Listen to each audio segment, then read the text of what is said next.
दार्जिलिंग की भूमि में हमारे बीच 1008 ऐसे बहुत बड़े संत महाराज कालिदास जी का मैं सभी जनता की ओर से आदरपूर्वक स्वागत करता हूं, अभिनंदन करता हूं। और हम सब के आप अभिभावक हैं और मूल हम लोग गोरखा हैं और हम सबको ये बड़ा आनंद होता है कि एक गोरखा समाज में से एक इतने प्रसिद्ध संत हुए और जो सिर्फ हमारे समाज में ही नहीं पूरे जो है भारतवर्ष में और पूरे विश्व में लोकप्रिय है। और ऐसे संतों के चरण आज दार्जिलिंग और महाकाल धाम में पड़े, उससे हमको ऊर्जा मिली और साथ ही जिस लक्ष्य की ओर आगे हम बढ़ रहे हैं उसमें जो भी उनसे सुझाव और उनसे मार्गदर्शन हो सकता था वो सब हमको प्राप्त हुआ। मेरा ऐसा मानना है कि धर्म, संस्कृति, परंपरा ये हमारी आत्मा है और आत्मा जब तक जीवित है हम सब लोग अक्षुण्ण है। और मैं पुनः एक बार उनका इस पवित्र धरती पे स्वागत करता हूँ। आप पधारे और हम सबकी शोभा बढ़ाई और जो है आपके आशीर्वचन भी हम सबको सुनने को मिलेगा। इसके लिए मैं आपका पुनः समस्त जनता की ओर से इस पवित्र धरती पे स्वागत करता हूँ। दार्जिलिंग के विषय में आप क्या बोलते हैं जो इशू के लिए आपको भेजा? दो बात। मैं दार्जिलिंग की जनता का ऋणी हूँ कि उन्होंने मुझे दूसरी बार सांसद चुना और इस बार फिर मैं कहता हूँ आपको गर्व होगा कि आपने जो है एक अच्छे सांसद को चुना। जैसे पिछले 5 साल में आपको ये नहीं लगा कि आपका वोट बेकार गया, ऐसे इस 5 साल में भी आपको वो अनुभव नहीं होगा। ये मेरा संकल्प है और ये मेरा आपके साथ वचन है। जहाँ तक गोरखाओं से जुड़े हुए अलग राज्य का मुद्दा है या स्थायी समाधान का मुद्दा है या जनजाति का जो कोर मुद्दे हैं वो ट्रैक पे है, लेकिन पिछले कुछ समय से गृह मंत्रालय में उसको लेकर के वार्ता अभी हुई नहीं है क्योंकि बीच में मणिपुर का कुछ कांड आ गया था, फिर चुनाव आ गया था। चुनाव समाप्त हो गया, अब 2 महीने भी बीत चुके हैं और वो ताला जल्दी खुलने वाला है। और मेरा ऐसा मानना है किसी भी समाधान के लिए बातचीत, परामर्श सबसे अहम होता है।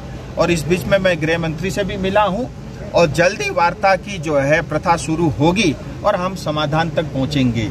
मैं पुनः आपके माध्यम से जनता को कहना चाहता हूँ, जिस सपने को, जिस लक्ष्य को लेकर के हम आगे बढ़ रहे हैं वो बड़ा है और जो है उसमें समय और प्रतीक्षा की आवश्यकता पड़ती है, जो कि हमने बहुत धैर्य के साथ जो है वो हमने प्रतीक्षा भी की है।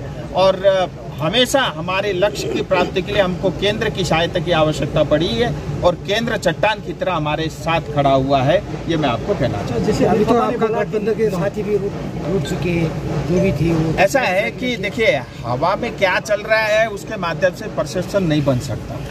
हमारे एक गठबंधन के साथी मैं कल ही दिल्ली में मिल के आया हूँ और बाकी सब गठबंधन के साथी के भी संपर्क में हूँ और किसी ने कोई रूठा है ऐसा मैंने तो नहीं देखा। हाँ, GNLF ने काला झंडा का एक कैंपेन शुरू किया है। उनका कहना है कि समय बहुत अधिक लगा और वो केंद्र सरकार को बताना चाहते हैं कि हमारे मुद्दों का समाधान जल्द से जल्द हो। मुझे लगता है उसमें कोई गलत नहीं है और उनके काले झंडे दिखाने से और केंद्र जल्दी कर देता है उसमें फायदा जनता का और मेरा भी है। ये सब बातें होती रहेंगी, लेकिन मेरा एक सांसद होने के नाते, एक गोरखा पुत्र होने के नाते समस्त समाज को, अपनी जाति को, अपनी लोगों को एक मुष्ट बना करके रखूं और जिस नेतृत्व की आवश्यकता है उस नेतृत्व को पूर्ति के साथ सब मिलकर के हमारे समाधान तक हम पहुंचे। ये मेरा प्रयास है, वो जारी रहेगा और मेरी तरफ से आपको कभी भी ऐसा कुछ सुनने को नहीं मिलेगा जिसके कारण से आपको ब्रेकिंग न्यूज मिलेगी। जैसे अनिल खबर ने बोला कि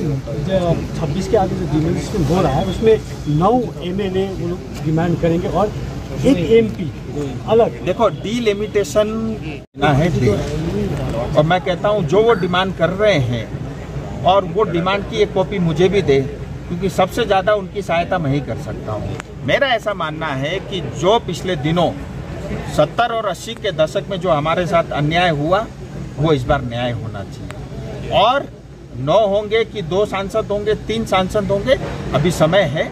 लेकिन मैं आपको ये भी कहना चाहता हूँ, ऑलरेडी 6 महीने से मैं एक टीम उसके ऊपर में काम कर रही है। हमारे गठबंधन के साथी भी उसमें कुछ सुझाव दिए हैं, हम लोग उस पर काम कर रहे हैं। लेकिन जो भी होगा अपने क्षेत्र की जनता के हित में वो डिलिमिटेशन का काम होगा, आप निश्चिंत रहिए। उन्होंने तो ट्राइबल जनजाति का भी वो मुद्दा अपने ऊपर ले लिया, क्या आप लोगों का मेन मुद्दा था वो? ऐसा है, देखिए वो मुद्दा केंद्र का ही है। मैं फिर कह रहा हूँ, मैं अपने बड़े भाई को दोष नहीं देना चाहता, लेकिन बंगाल हमारे साथ नहीं है। कभी तो मान लो, आज मान लो, जितना जल्दी मानोगे उतना ही अच्छा है। और बंगाल कभी भी हमारे साथ है नहीं, न सीपीएम था, न आज की टीएमसी है, और वो रहेगी भी नहीं। क्योंकि बंगाल को जितना हमें कष्ट मिलता है, पश्चिम बंगाल की सरकार को उतनी खुशी मिलती है, उतनी ऊर्जा मिलती है। सो हमें अपना घर, हमें अपना लक्ष्य स्वयं ही तय करना होगा। मैं फिर कह रहा हूँ, हमारी 2 मुद्दे सबसे प्रमुख है और उसका समाधान कभी भी अनिल थापा जी कर नहीं सकते। जैसे सपोर्ट करेंगे नहीं, मुद्दा जो उन्होंने उठाया है, क्या उनको सपोर्ट करेंगे आप? नहीं, जो भी क्षेत्र के हित में, जनता के हित में होगा, मैं उनके साथ खड़ा रहूंगा। लेकिन जब भी मैं सदन में अपनी जाति की, अपनी समाज की, अपनी क्षेत्र की बात कहता हूं, उनको भी खड़ा रहना चाहिए। आरजी कर का अभी जो मुद्दा सुप्रीम कोर्ट में और सीबीआई से भी हुआ है, लेकिन टीएमसी का कहना है कि सीबीआई तो अंडर उनके सेंट्रल गवर्नमेंट, तो इतना दिन हो चुका है। तो भाई, टीएमसी के नेता ममता बनर्जी सीबीआई को दोष क्यों दे रहे हो? बाप तो आपके नेतृत्व में हुआ है, रेप और मर्डर आपके नेतृत्व में हुआ है। प्रदेश का मुखिया कौन? ममता बनर्जी। सीएम कौन? ममता बनर्जी। होम मिनिस्टर कौन? ममता बनर्जी। पुलिस किसके अंडर? ममता बनर्जी के अंडर। हेल्थ मिनिस्ट्री यानी स्वास्थ्य विभाग किसके अंडर? ममता दीदी के अंदर। मुखिया आप हो, सबसे बड़ी गुनाहगार आप हो।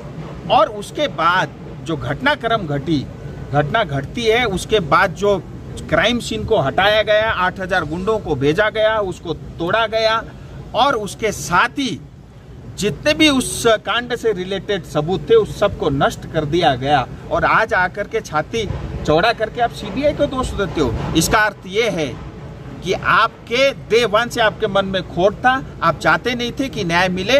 उस मनोरञ्जनमूलक भिडियो साथै वरिपरिका खबर हेर्नका निम्ति यस च्यानललाई सब्स्क्राइब गर्न नभुल्नुहोला। पीड़ित परिवार को न्याय नहीं मिले, आप इस पक्ष में थे। लेकिन सीबीआई जिस दिन उसका पूरा जांच कंप्लीट होगा, उसके बाद आप देखना, जो भी पीछे होंगे, मेरा ऐसा मानना है, अपराधी जो है, जिसने किया है, उसके साथ ही उससे भी बड़ी अपराधी अगर कोई है तो वो ममता बनर्जी मुख्यमंत्री है।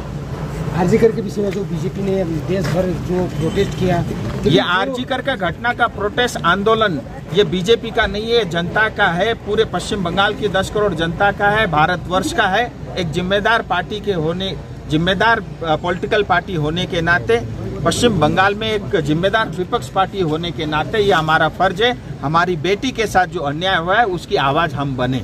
सिमिलर केस मणिपुर मुझे लगता है, मुझे लगता है अनिल थापा को भी इसके विरोध में और आंदोलन और मशाल जुलूस निकालना चाहिए। रही बात मणिपुर की, आप सब जानते हैं, मणिपुर भारतीय जनता पार्टी के साथ कारण नहीं हुई है, हाईकोर्ट के जो एक जजमेंट था उसके कारण हुआ है। जातीय हिंसा घटी है, और अभी जो है गृह मंत्रालय के अंडर में जितने भी सिक्योरिटी है, डीजीपी से लेकर के तमाम चीज जो है गृह मंत्री के हाथ में है, और उस दिशा में तेजी के साथ बढ़ा और शांति ऑलमोस्ट हो गई थी। लेकिन कुछ घटनाएं फिर पिछले 5 दिन में घटी है।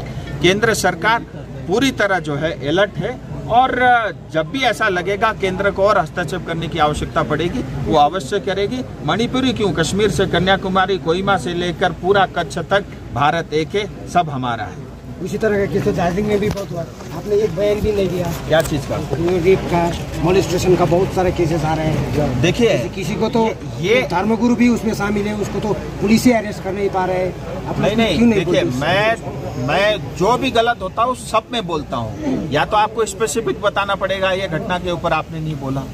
सो आरोप लगाना किसी के ऊपर में बहुत आसान है, और हम बगैर तथ्य के आरोप लगाते हैं, ये हमारा व्यवहार हो चुका है। मुझे लगता है हमको उसमें भी कुछ परिवर्तन लाना चाहिए। बोलो आउन त बहुत बार आइसकेको छ। आज दार्जिलिङको विषयमा म आफ्नो मनले त मुखले व्याख्या गर्न नसक्ने अवस्थामा छ।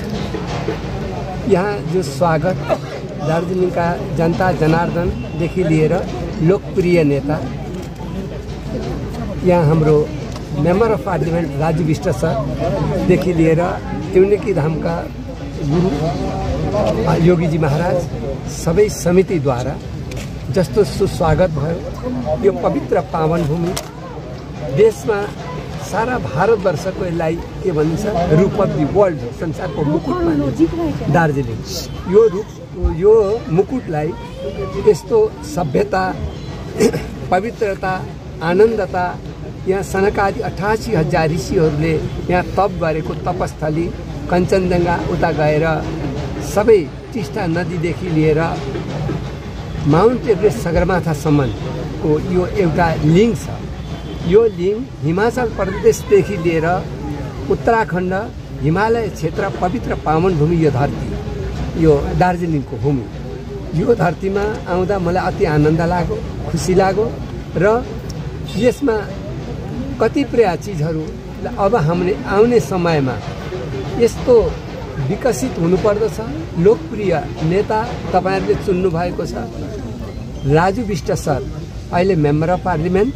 उहाँले जुन विकासको क्षेत्रमा लगिबक्सेको छ, हाम्रो योगी युनिटी धामबाट गुरु महाराजले सबैलाई एकता संगठित 1-1-11 बनाएर मजबुत बनाउनु भएको देख्दा मलाई अति हर्षित भयो। यो हर्षित भएकोले गर्दा भाइचारा, एकता, अखण्डता बनिरह्यो। जाति, जनजाति, आदिवासी सबै एकजुट भएर एक काँधमा काँध मिलाएर यसलाई विकासको अगाडि बढाउने र धर्मलाई अगाडि बढाउने। यो दार्जिलिङका जति मात्र नभएर यो क्षेत्रका सबै प्रान्तका जनताहरूले सुखी रहन्, खुसी रहन्, शान्ति, समृद्धि र एकताको 1-1-11 भएर मजबुत हुन्, 5 औँली एक मुक्का भएर बस्न सकुन्। यही भन्ने म भन्दै उहाँलाई सबैलाई हार्दिक अभिनन्दन र महाकाल बाबाको चरणमा कोटि प्रणाम।